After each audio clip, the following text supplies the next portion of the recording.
जय हिंद दोस्तों, स्वागत है आपका अपने YouTube channel GK smart study में। आज की इस वीडियो में साइंस के बहुत ही महत्वपूर्ण प्रश्न करने वाले हैं, जो कि रेलवे ग्रुप डी या हरियाणा ग्रुप डी के लिए ये वीडियो बहुत ही महत्वपूर्ण होने वाली है। अगर आपको वीडियो अच्छी लगे तो लाइक, शेयर और सब्सक्राइब जरूर करें। बेल आइकन प्रेस करें ताकि नए वीडियो का नोटिफिकेशन आप तक पहुँच सके, आपकी तैयारी बेहतर हो सके और आप अपने लक्ष्य में कामयाब हो सके। चलो बिना देरी करे वीडियो शुरू करते हैं। धन्यवाद। आज की इस वीडियो का हमारा पहला प्रश्न है, बिजरोफ्थलीमिया किसकी कमी से होने वाली बीमारी है? बिजरोफ्थलीमिया किसकी कमी से होने वाली बीमारी है? तो हमारा राइट आंसर है ऑप्शन बी, विटामिन ए की कमी से।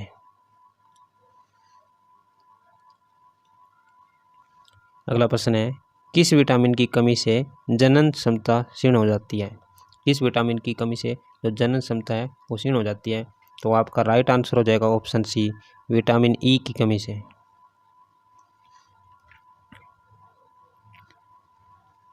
अगला प्रश्न है, एक व्यक्ति को प्रतिदिन औसतन कितना दूध पीना चाहिए? तो आपका राइट आंसर हो जाएगा option A B, 280 gram.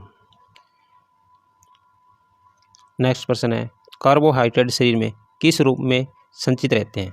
Carbohydrate शरीर में किस रूप में संचित रहते हैं? तो आपका राइट आंसर हो जाएगा ऑप्शन ए, ग्लाइकोजन।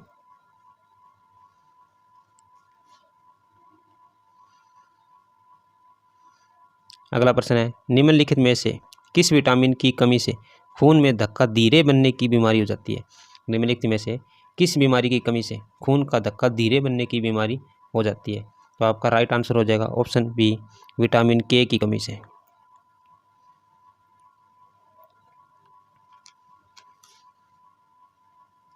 अगला प्रश्न है, निम्नलिखित में से किस कोशिकांग को एटम बम कहते हैं?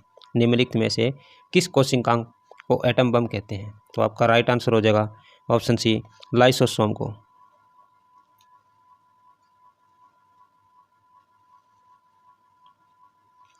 अगला प्रश्न है, शरीर में लोहे की कमी से कौन सी बीमारी हो जाती है? शरीर में लोहे की कमी से कौन सी बीमारी हो जाती है? तो आपका राइट आंसर हो जाएगा ऑप्शन बी, रक्तहीनता।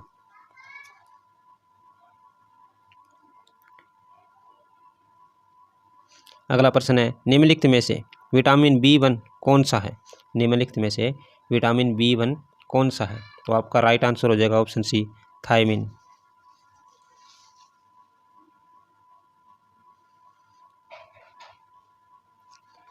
अगला प्रश्न है, मानव शरीर में प्रोटीन का पाचन कहाँ होता है? मानव शरीर में प्रोटीन का पाचन कहाँ होता है? तो आपका राइट आंसर हो जाएगा ऑप्शन बी, आमाशय में।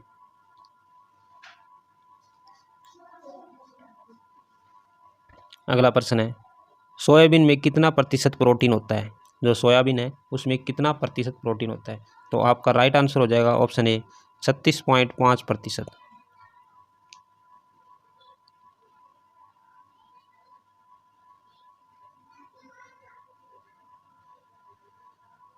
अगला प्रश्न है, विटामिन क्या होता है?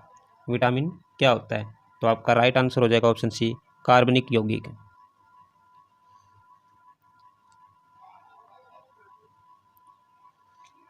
अगला प्रश्न है, विटामिन ई का रासायनिक नाम क्या है? विटामिन ई का रासायनिक नाम क्या है? तो आपका राइट आंसर हो जाएगा ऑप्शन सी, टोकोफेरोल।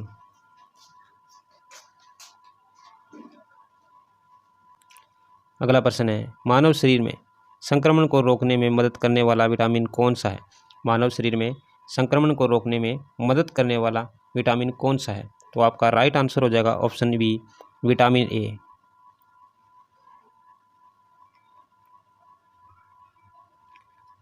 अगला प्रश्न है, मछलियों के यकृत तेल में किसकी प्रचुरता होती है? मछलियों के यकृत तेल में किसकी प्रचुरता होती है? तो आपका राइट आंसर हो जाएगा ऑप्शन डी, विटामिन डी।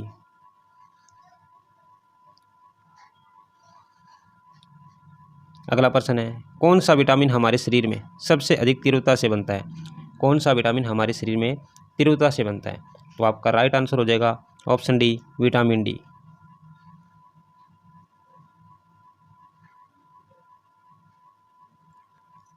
अगला प्रश्न है, किस विटामिन को प्रायः हार्मोन कहा जाता है? किस विटामिन को प्रायः हार्मोन कहा जाता है? तो आपका राइट आंसर हो जाएगा ऑप्शन डी, विटामिन डी।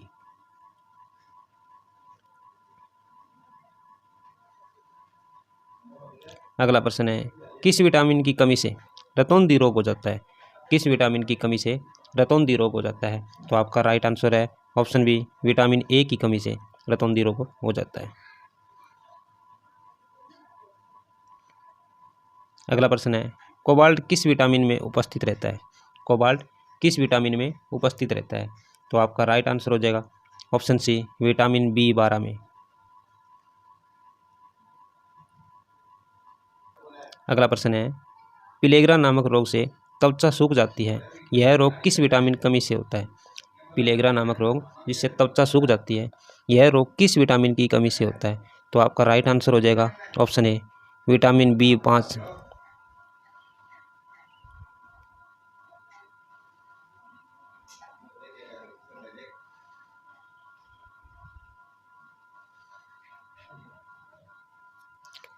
अगला प्रश्न है, आंखों को स्वस्थ रखने में कौन सा विटामिन सहायक होता है? आंखों को स्वस्थ रखने में कौन सा विटामिन सहायक होता है? तो आपका राइट आंसर हो जाएगा ऑप्शन सी, विटामिन ए।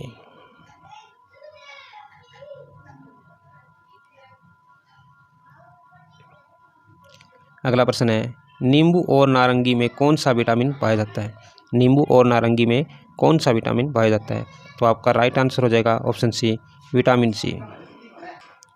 अगला प्रश्न है, विटामिन सी का रासायनिक नाम क्या है? विटामिन सी का रासायनिक नाम क्या है? तो आपका राइट आंसर हो जाएगा ऑप्शन एस्कॉर्बिक अम्ल। अगला प्रश्न है, बच्चों में हड्डियों का विकास किस विटामिन द्वारा मुख्यतः प्रभावित होता है? बच्चों में हड्डियों का विकास किस विटामिन द्वारा मुख्यतः प्रभावित होता है? तो आपका राइट आंसर हो जाएगा ऑप्शन डी, विटामिन डी। अगला प्रश्न है, निम्नलिखित में से कौन सा विटामिन रक्तस्राव को कम करता है? निम्नलिखित में से कौन सा विटामिन रक्तस्राव को कम करता है? तो आपका राइट आंसर हो जाएगा ऑप्शन ए, विटामिन के। अगला प्रश्न है, प्रातःकाल धूप में मानव शरीर में निम्नलिखित में से कौन सा विटामिन उत्पन्न होता है? प्रातःकाल धूप में मानव शरीर में निम्नलिखित में से कौन सा विटामिन उत्पन्न होता है? तो आपका राइट आंसर हो जाएगा ऑप्शन डी, विटामिन डी। अगला प्रश्न है, जल में घुलनशील विटामिन कौन सा है? जल में घुलनशील विटामिन कौन सा है? तो आपका राइट आंसर हो जाएगा option A, option vitamin B.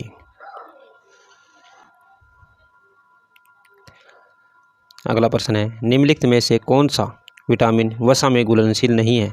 निम्नलिखित में से कौन सा विटामिन वसा में घुलनशील नहीं है?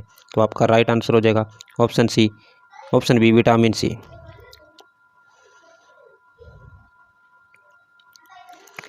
अगला प्रश्न है, निम्नलिखित में से प्रोटीन का सर्व मुख्य स्रोत क्या है?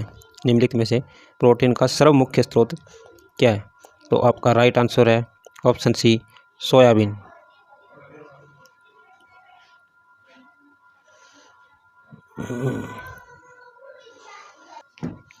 अगला प्रश्न है, जख्मों को शीघ्र भरने में सहायक होने वाला विटामिन कौन सा है?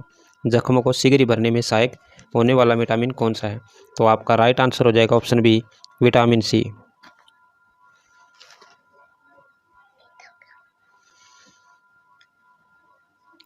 अगला प्रश्न है, सबसे अधिक लोहे की मात्रा किसमें पाई जाती है? सबसे अधिक लोहे की मात्रा किसमें पाई जाती है? तो आपका राइट आंसर हो जाएगा ऑप्शन सी, हरी सब्जियों में। अगला प्रश्न है, विटामिन ए का मुख्य स्रोत क्या है? विटामिन ए का मुख्य स्रोत क्या है? तो आपका राइट आंसर हो जाएगा ऑप्शन ए, गाजर।